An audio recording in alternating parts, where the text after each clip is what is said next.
Senhor esteja convosco. Ele está no meio de nós. Proclamação do Evangelho de nosso Senhor Jesus Cristo, segundo São Lucas. Glória a vós, Senhor. Naquele tempo, Jesus levou consigo Pedro, João e Tiago e subiu à montanha para rezar. Enquanto rezava, seu rosto mudou de aparência e sua roupa ficou branca e brilhante. Eis que 2 homens estavam conversando com Jesus. Eram Moisés e Elias. Eles apareceram revestidos de glória e conversavam sobre a morte que Jesus iria sofrer em Jerusalém. Pedro e os companheiros estavam com muito sono. Ao despertarem, viram a glória de Jesus e os 2 homens que estavam com ele. E quando estes homens se iam afastando, Pedro disse a Jesus: Mestre, é bom estarmos aqui. Vamos fazer 3 tendas, uma para ti, outra para Moisés e outra para Elias. Pedro não sabia o que estava dizendo. Ele estava ainda falando quando apareceu uma nuvem que os cobriu com sua sombra. Os discípulos ficaram com medo ao entrarem dentro da nuvem.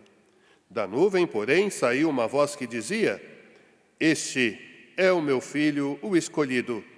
Escutai o que ele diz. Enquanto a voz ressoava, Jesus encontrou-se sozinho. Os discípulos ficaram calados e naqueles dias não contaram a ninguém nada do que tinham visto. Palavra da salvação. Glória a vós, Senhor.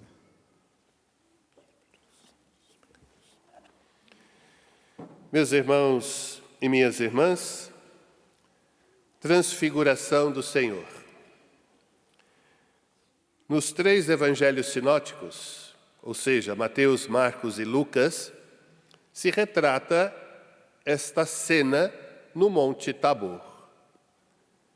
Quem já esteve lá na Terra Santa já teve com certeza o prazer de conhecer este monte. É o monte mais alto e é muito bonito de ver toda a região ali. E Jesus então chama, junto consigo, 3 testemunhas que vão participar de alguns momentos marcantes da vida de Jesus: Pedro, Tiago e João. Nós ouvimos na primeira leitura que são 2 propostas para nós, ou do livro do Daniel, ou da 2ª carta de São Pedro. Então eu optei por esta 2ª leitura da carta de São Pedro, porque Pedro foi testemunha ocular do fato. Por isso ele relata: Caríssimos, não foi seguindo fábulas habilmente inventadas que vos demos a conhecer o poder e a vinda de nosso Senhor Jesus Cristo, mas sim por termos sido testemunhas oculares da sua majestade. Então Pedro foi testemunha ocular, assim como João e Tiago. Mas o que a transfiguração de Jesus quer nos ajudar? Jesus tinha dito aos seus discípulos, alguns dias antes, sobre a sua paixão. Eles não entenderam.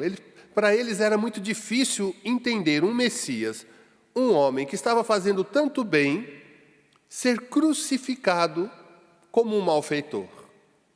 Então Jesus, para ajudar os discípulos e a nós a superar a linguagem da cruz, antes da sua paixão, Jesus se transfigura. Ou seja, como diz o texto do Evangelho de Lucas, enquanto ele rezava, seu rosto mudou de aparência e sua roupa ficou muito branca e brilhante. Ou seja, algo de extraordinário. Então, aquilo servia para nos ajudar, e os discípulos e a nós, a superar a linguagem da Sexta-feira Santa, que para eles seria muito terrível ver Jesus flagelado, morto, crucificado e morto. Isso era muito duro deles aceitarem, mas Jesus já mostra para eles que após o Calvário vem a vitória. Transfiguração é para mostrar para mim e para você, meu irmão, minha irmã, que diante das dificuldades da nossa vida, Deus vai agir com a sua glória. E nós precisamos viver isso e assumir isto como verdade de fé para a nossa caminhada.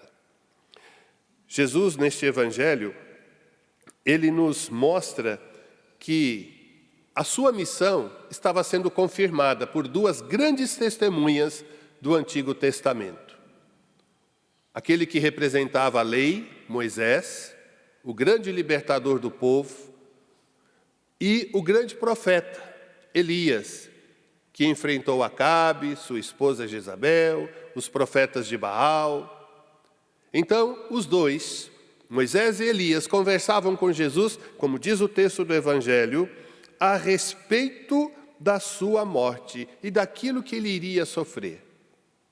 E quando os discípulos, Pedro, João e Tiago, acordam, porque eles estavam dormindo, e viram aquela cena maravilhosa, Pedro então diz: Mestre, é bom estarmos aqui. Ó, meu irmão, minha irmã, eu também queria estar lá e dizer isso. Mestre, como é bom estar aqui, olha, longe dos problemas, vendo aqui a sua glória, olha que maravilha.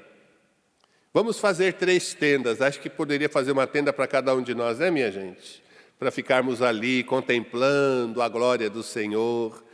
Mas não, é preciso descer o monte. Mas antes, diz aqui o texto, os discípulos foram envolvidos numa nuvem que os cobriu com a sua sombra, e da nuvem, porém, saiu uma voz que dizia, assim como lá no dia do batismo de Jesus, lá às margens do Rio Jordão, este é meu filho muito amado, diz aqui o texto, este é o meu filho, o escolhido, escutai o que ele diz. Escutai o que ele diz. O profeta Isaías, ele diz assim, a cada manhã o Senhor me desperta e me dá ouvidos de discípulo para que eu possa escutar a sua voz. Que aprendamos a escutar a voz do Senhor no monte. Nós somos chamados a subir com Jesus na montanha, ali aprendermos com Ele, ali levarmos as nossas dificuldades, mas Jesus vai mostrar para nós, olha, coragem meu filho, coragem minha filha, que após estas suas cruzes haverá grande vitória, haverá ressurreição, haverá a manifestação de Deus. Portanto, não devemos desanimar, meu irmão, minha irmã. Como diz aquela velha canção, se as águas do mar da vida quiserem te afogar, segura na mão de Deus e vai. Ou aquela outra canção que diz, sim, eu quero que a luz de Deus que um dia em mim brilhou jamais se esconda e não se afaste de mim o seu fulgor. Nós, no dia do nosso batismo, recebemos a luz de Cristo.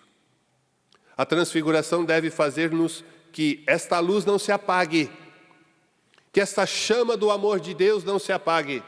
Mesmo que passemos pelo vale tenebroso, como diz o salmista, mesmo que eu passe pelo vale da morte, nenhum mal temerei, porque o Senhor está comigo. Transfiguração é isso, é saber acreditar que Deus não nos abandona, que a sua glória se manifesta em nossa vida. E nós precisamos aprender isso, meu irmão, minha irmã. Que em nossa vida teremos momentos de transfiguração. Não é só cruz não, viu? Tem gente que muitas vezes não tem essa visão espiritual, que é preciso aprender, que também na nossa vida teremos momentos em que Deus vai mostrando o seu amor, a sua vitória, quando vencemos e superamos uma tentação, uma doença, uma chatice da vida, algum problema dentro de casa. Quando superamos as dificuldades, isso é a prova de que Deus se manifestou em nossa vida com o seu braço forte. Portanto, não tenhamos medo. Não tenhamos medo de enfrentar as nossas cruzes, mas sabendo que o Senhor está conosco. Essa transfiguração, como nós vamos rezar daqui a pouco, no prefácio da Santa Missa, diz assim, desse modo, brilhou primeiro na cabeça da igreja, que é Cristo, o esplendor que iria refulgir em todos os membros de seu corpo. Quem é os membros do corpo da igreja? sou eu e você. Então, o primeiro a resplandecer a glória de Deus foi Cristo, para que também no seu corpo, que é a igreja, que somos nós, também esta glória se manifeste. Por isso hoje, meu irmão, minha irmã, vamos cantar as vitórias de Deus em nossa vida. Não desista, não pare nas suas dificuldades, mas vamos subir com Jesus no monte. O monte é lugar da manifestação de Deus, mas também depois é preciso descer. Por isso Pedro disse, Senhor, é muito bom estarmos aqui, porque ali está tudo bem, está na glória, está na paz, está na alegria. Mas Jesus nos convida depois a descer o monte, a descer para a nossa realidade concreta, porque primeiramente nos abastecemos e depois voltamos para a nossa realidade. E eu termino. Nosso santuário do Pai das Misericórdias, ele fica no lugar mais alto aqui da Chácara Santa Cruz. Já perceberam isso? Se não perceberam, é assim. É o lugar mais alto. É o lugar da manifestação de Deus. É o lugar onde Deus usa da sua misericórdia. E depois a gente desce para a planície, para as nossas atividades, para a nossa casa, para os nossos afazeres, mas sabendo que Deus agiu com misericórdia na vida de cada um de nós. Então vamos pedir hoje esta graça. Vamos olhar a nossa história e ver que em muitos momentos dela, o Senhor manifestou a sua glória. O Senhor manifestou o seu amor. Por isso, o grande compromisso que hoje precisamos tirar. Este é o meu filho, o escolhido. Escutai-o. Vamos escutar a Jesus. Vamos escutar a sua palavra, para que essa palavra se torne vida em nossa vida. Vamos pedir essa graça e que o Senhor nos ajude neste santo propósito. Louvado seja nosso Senhor Jesus Cristo. Para sempre seja louvado.